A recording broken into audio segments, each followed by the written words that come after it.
प्यारे बच्चों, आप सभी कैसे हो। ये तीसरे वीडियो आपके बीच में। नवोदय तैयारी के लिए संख्या पद्धति में मुख्य कारण आप अगर इस बिंदु को नहीं समझ पाए हैं तो नवोदय तैयारी आपका अधूरा है। तो नवोदय तैयारी की इस संख्या पद्धति की तीसरी मेरी वीडियो में आप सभी का स्वागत है।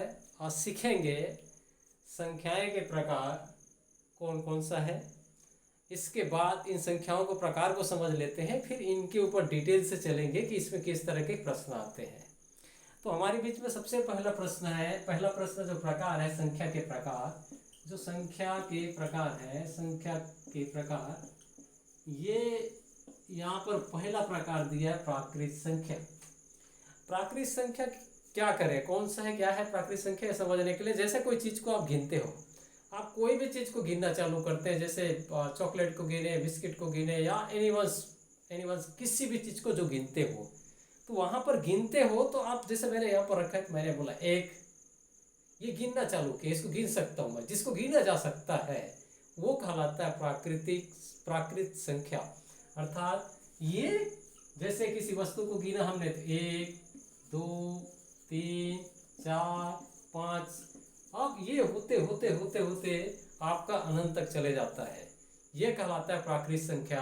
अर्थात जिसको गिना जा सके, किसी वस्तु को गणना के लिए उपयोग हो, वो कहलाता है प्राकृत संख्या। इसमें कई प्रकार के अंतर आपको मिलेंगे, इसको हम लोग अभी नहीं समझ रहे हैं। अभी हम सिर्फ प्राकृत संख्या को पहचान करना सीख रहे हैं, इन संख्याओं के प्रकार को पहचान करना सीखेंगे। फिर आगे इनके अंदर बहुत सारी चीज़ें छुपी हुई है। इसको अगले वीडियो में एक एक वीडियो में एक एक संख्याओं के बारे में हम चर्चा करेंगे कि किस तरह से हमारे नवोदय के पेपर में आते हैं। तो यहाँ पर 1 2 3 4 5 6 7 8 9 10 100 1000 10,000 लाख 10 लाख, जितना भी संख्या बोलो, इसका कोई बड़ा संख्या नहीं निकाल सकते, लेकिन इसका सबसे छोटा संख्या निकाल सकते हैं, वो है 1। सबसे छोटा प्राकृतिक संख्या बोला जाए तो 1 है। तो चलिए, ये तो हमारे पास निकल गया कि हमने गिनना सीख गया, गिनती करना सीख गया। तो चलिए, मैं आपको एक टास्क देता हूं कि आपके पास 2 चॉकलेट हैं और दोनों चॉकलेट खा गए। अब आपके पास कितना चॉकलेट बचा? अगर ये टास्क देता हूं तो वो प्राकृतिक संख्या में नहीं होगा, क्योंकि आपके पास एक भी चॉकलेट नहीं बचा है। कितना बचा है? 0 बचा है। तो 0 कहाँ आएगा? जरूरत कहाँ पड़ी? जब प्राकृत संख्याओं को संक्रिया करना पड़ा तो हमें जरूरत पड़ता है किसका? शून्य का। तो शून्य कब चालू होता है? ये होता है पूर्ण संख्याएं। यहाँ की संक्रिया जैसी होता है उसके बाद शुरुआत होती है पूर्ण संख्याएं। तो पूर्ण संख्याएं की शुरुआत होती है, जो संक्रियाएं में जरूरत पड़ेगी, पूर्ण संख्याएं की जरूरत संक्रियाएं में पड़ता है वहां पर। क्योंकि क्यों पड़ता है? क्योंकि यहाँ पर जब भी संक्रियाएं करोगे तो कोई ना कोई 0 आएगा। तो यहाँ पर पूर्ण संख्या प्राकृतिक संख्याओं की संक्रिया के बाद आती है 0 से। ये है पूर्ण संख्याओं की शुरुआत। 0 1 2 3 4 5, ये चलते चलते चलते चलते आगे अनंत तक जाएगा। तो यहाँ पर पूर्ण संख्या आपको समझ में आगे होगी कि पूर्ण संख्याओं की शुरुआत शून्य से होता है। अब दोनों में क्या अंतर आया? सबसे छोटी प्राकृतिक संख्या 1 है, लेकिन सबसे छोटी पूर्ण संख्या कौन है? 0, शून्य है। सबसे छोटी पूर्ण संख्या है 0 है।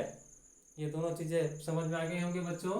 ये प्राकृतिक संख्या गणना के लिए, दूसरी पूर्ण संख्या 0 से शुरू होता है। अब आपके पास एक और संख्या आ जाती है, सम संख्या। ये सम संख्या है क्या?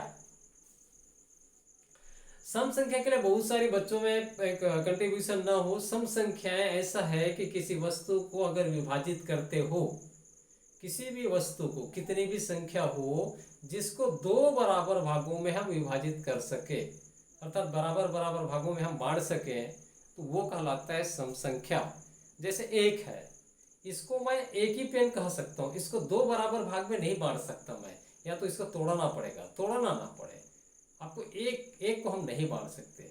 जैसे हमारे पास 5 है, तो 5 को बराबर बांटो, तो आप बराबर बराबर पूर्ण संख्या के प्राकृतिक संख्या के रूप में नहीं बांट सकते, क्योंकि आप 5 को बराबर बराबर नहीं बांट सकते। उसको क्या करना पड़ेगा? टुकड़ा करना पड़ेगा। तो उसमें टुकड़ा नहीं करना है, सीधा बराबर बराबर जिसको दो बराबर भागों में बांटा जा सके वो सभी संख्याएं सम संख्या कहलाता है। तो जैसे सम संख्या शुरुआत होती है 2, इसको दो बराबर भागों हम बांट सकते हैं 4, 6, 8, 10, 12, इस तरीके से ये अनंत तक चले जाता है, ये कहलाता है सम संख्या। इसकी मुख्य पहचान और क्या कह सकते हैं कि बड़ी से बड़ी संख्या हो जिसके इकाई पर 2, 4, 6, 8 और 0 आ जाए वो सभी संख्याएं सम होता है। जैसे उदाहरण के रूप में लिख लें, अगर यहाँ पर 0 ये है तो आप देखिए यहाँ पर इकाई में अगर 0 है तो ये सम संख्या है। इसी को मैं यहाँ पर 8 लिख दूं तो भी सम संख्या है। इसी को अगर मैं यहाँ पर 6 लिख दूं तो भी ये सम संख्या है। अगर यहाँ पर मैं 4 लिख दूं तो भी ये सम संख्या है। अगर यहाँ पर मैं 2 लिख दूं तो भी ये सारी चीजें सम संख्या है।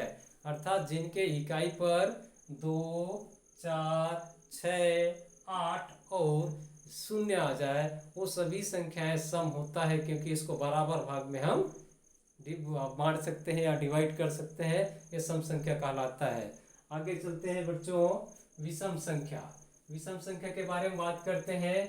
तो जो सम संख्या जिसको दो बराबर भागों में बांट सकते हैं वो सम संख्या है, और जिसको दो बराबर भागों में हम नहीं बांट सकते वो सारी संख्याएं विषम है। तो अर्थात विषम संख्या शुरुआत होती 1, 3, 5, 7, 9, अर्थात 1, 3, 5, 7, 9, 11, 13, 15, इस तरीके से ये भी अनंत तक जाता है, ये विषम संख्या कहलाता है। यहाँ पर देखेंगे जिन संख्याओं के इकाई पर 1, 3, 5, 7, 9 आ जाए, जितना भी बड़ी संख्या हो उसमें अगर जिसके इकाई पर 1, 3, 5, 7, 9 आ जाए, उदाहरण के रूप में यहाँ पर लिख देता हूँ मैं, ये आखिरी विषम संख्या ये है 7 है, अर्थात ये विषम संख्या होगा। चाहे इधर कितना भी सम रहे ये, लेकिन यहाँ पर ये 3 आ गया तो ये विषम संख्या है। तो अब बच्चों जितना भी बड़ा संख्या हो अगर इकाई में 1, 3, 5, 7 और 9 हो, वो जितने भी संख्याएं सारी संख्याएं विषम संख्या कहलाता है। ये आगे चलते हैं। उसके बाद आता है अभाज्य संख्याएं। उसके बाद आती है अभाज्य संख्याएं। अभाज्य संख्या ये बहुत महत्वपूर्ण है। अभाज्य संख्या के लिए ऐसी संख्या जिनके दो गुणनखंड हो, अर्थात या तो वो स्वयं से भाग जाने वाला तो नहीं कहूँगा, लेकिन जिनके दो गुणनखंड हो। स्वयं से भाग जाने वाले इसलिए नहीं कहूँगा, एक स्वयं से भाग जाता है, लेकिन जिनके दो गुणनखंड हो। दो गुणनखंड का मतलब ये है एक ऐसा संख्या है जो सबका गुणनखंड तो है, तो और एक दो गुणनखंड होना चाहिए। एक ऐसी संख्या जो स्वयं का गुणनखंड तो है, लेकिन उनके किसी संख्या से गुणनखंड नहीं है, इसलिए एक सबसे अभाज्य संख्या नहीं है। तो सबसे छोटी सी अभाज्य संख्या होता है 2। उसके ये अब 2 क्यों है? तो दो इसलिए है कि 2 को हम एक से भी भाग दे सकते हैं, एक एक डिवाइडेशन में आता है, 2 से भी आता है। ये 2 संख्याएं आपके पास आ गया, एक से भी ये जा रहा है, एक दूनी 2 और 2 एकम 2, तो ये दोनों से जा रहा है, 2 संख्याओं से जा रहा है। और जो संख्या है 2 संख्याओं से जाता है वही अभाज्य संख्या है। दूसरा संख्या हो गया क्या? 3। अब यहाँ पर भी 3 को देखोगे तो 3 1 और 3 से जाएगा, किसी और से नहीं जाएगा। उसी तरह यहाँ पर 5, अब देखते जाते हैं, 5 भी देखते हैं तो 1 और 5 से ही जाएगा। उसी तरह 7, उसी तरह 11, यहाँ पर अब देखते जाएंगे, इधर 11, 13, 17, इस तरीके से अभाज्य संख्या जाता है। मैं इन अभाज्य संख्याओं को पूरा लिख देता हूँ एक बार, ताकि आपको समझ में आ जाए कि यहाँ पर 2, 3, 5, 7, 11, 13, 17, ये इस तरीके से। इसके बाद आपके पास टोटल 100 तक की गिनती में 25 आता है, तो वो संख्या है अभाज्य संख्या। मैं आज संख्याओं के प्रकार के बारे में बात कर रहा हूँ बच्चों। और इनके बाद मैं एक एक बिंदु के ऊपर किस तरीके से आपको नवोदय के पेपर में आते हैं ऐसा प्रश्न, इनके ऊपर चर्चा करूंगा। तो उस समय आपको डिटेल इस अभाज्य संख्याओं के बारे में और डिटेल करेंगे। सिर्फ अभाज्य संख्या का एक चैप्टर लेंगे जिनके अंतर्गत कौन कौन सी प्रकार की आपके पास प्रश्न आ सकते हैं। इस पर जब और वीडियो लाऊंगा तो आपके बीच में आऊंगा। तो यहाँ पर देखेंगे जिनके दो अभाज्य, आप स्वयं ढूंढने का प्रयास करें, जिन जो दो स्वयं दो अभाज्य हो, अर्थात खुद के पहाड़ा में जाता हो और एक से जाता हो, एक से विभाजित होता हो और स्वयं से विभाजित होता हो, अर्थात दो ही अभाज्य संख्या का मतलब है जो एक के पहाड़ा में सब संख्या आता है, और एक और ऐसा है कि जिनके खुद के पहाड़ा में आता है, एक और खुद के छोड़ किसी और की संख्या में भाग ना जाता हो, वो सारी चीजें अभाज्य संख्या कहलाता है। लेकिन यहाँ पर एक और बिंदु देख लो, ये भाज्य संख्या। तो जो अभाज्य संख्या नहीं है, अगर आप गिनती करते जो अभाज्य संख्या नहीं है वो भाज्य संख्या है। लेकिन एक बिल्कुल नहीं है, एक ऐसा संख्या है ना वो भाज्य है ना वो अभाज्य है, ये दोनों चीजें एक नहीं आता। तो यहाँ पर चलते ये 2 हो गए, 3 हो गए, यहाँ पर आएगा शुरुआती दौर में 4। तो सबसे छोटी भाज्य संख्या अगर बोला जाए तो क्या होगा? सबसे छोटी भाज्य संख्या बोला जाए तो क्या होगा?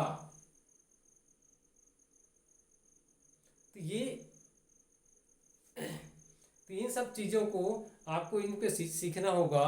यहाँ पर जैसे इसकी 4 हो जाता है, और इन सब के बारे में और आएंगे आपके बीच में। सबसे छोटी क्या होता है, सबसे बड़ी भाज्य संख्या क्या होती है।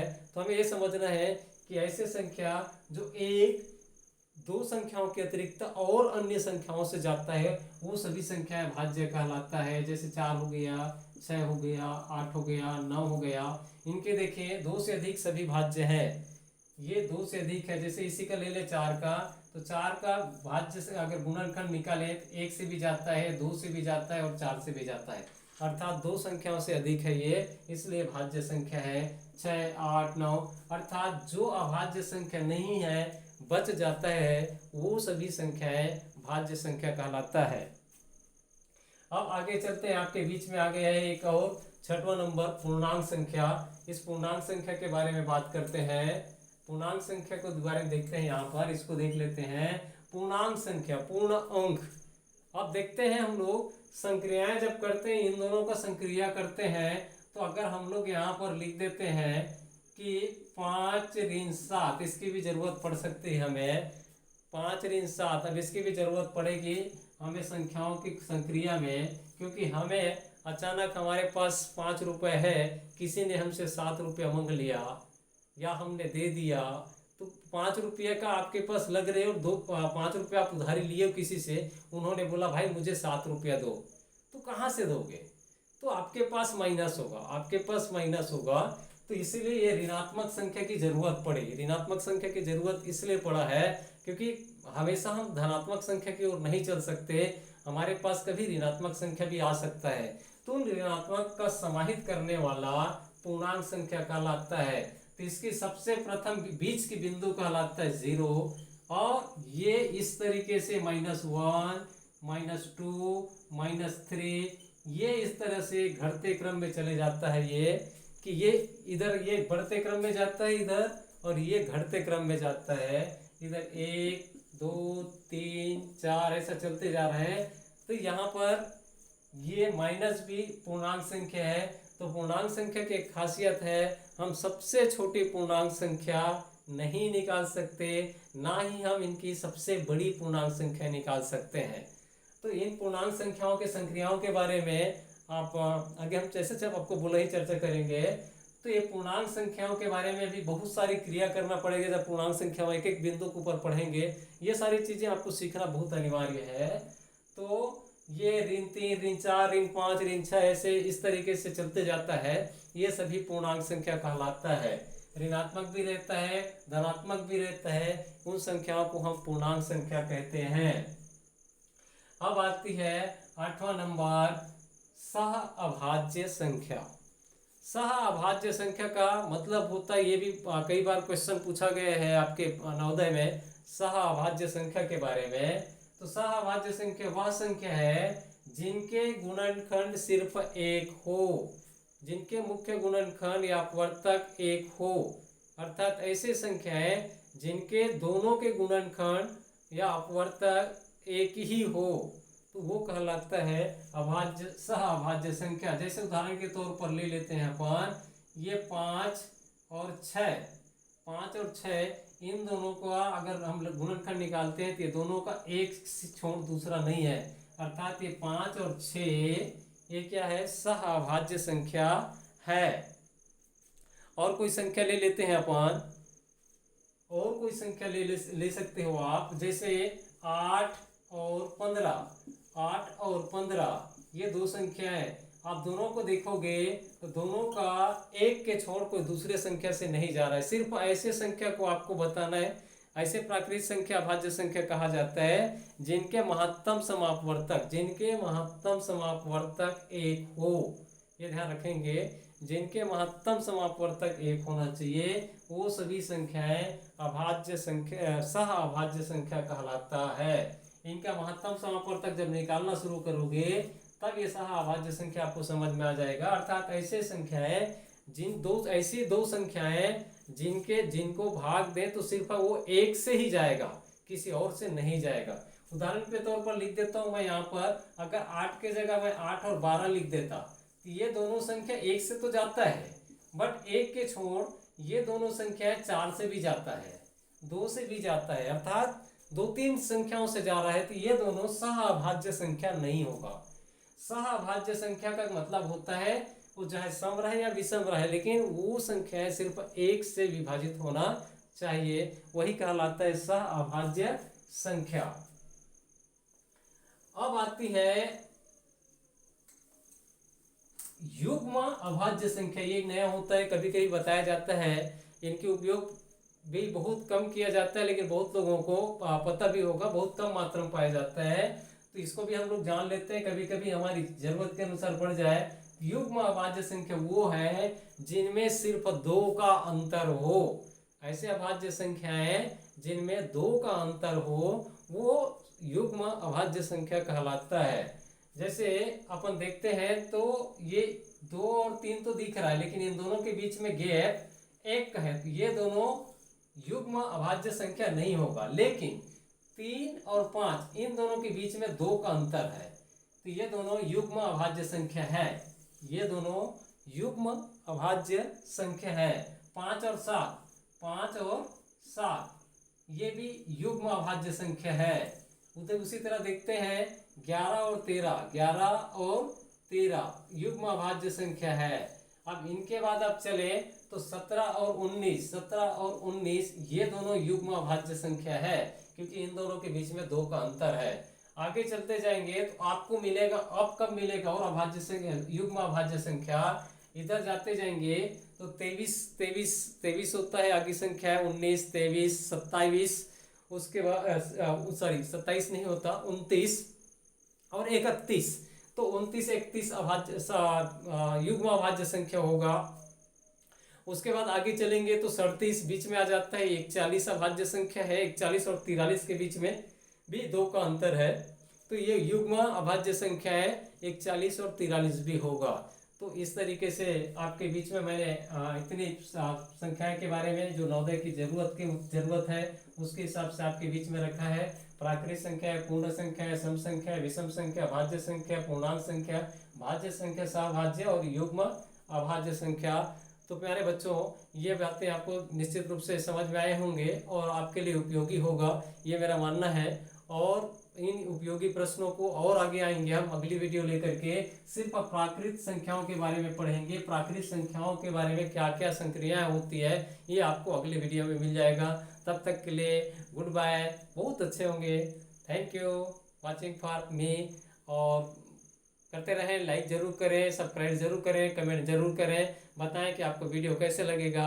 आपका एक लाइक, आपका एक कमेंट हमारे लिए बहुत उपयोगी होगा, ताकि आपके नवोदय विद्यालय के जितने भी एंट्रेंस एग्जाम के परीक्षाएं में जो प्रश्न आते हैं वो हम आपको प्रोवाइड करते रहें। तब तक के लिए thank you for watching. Okay.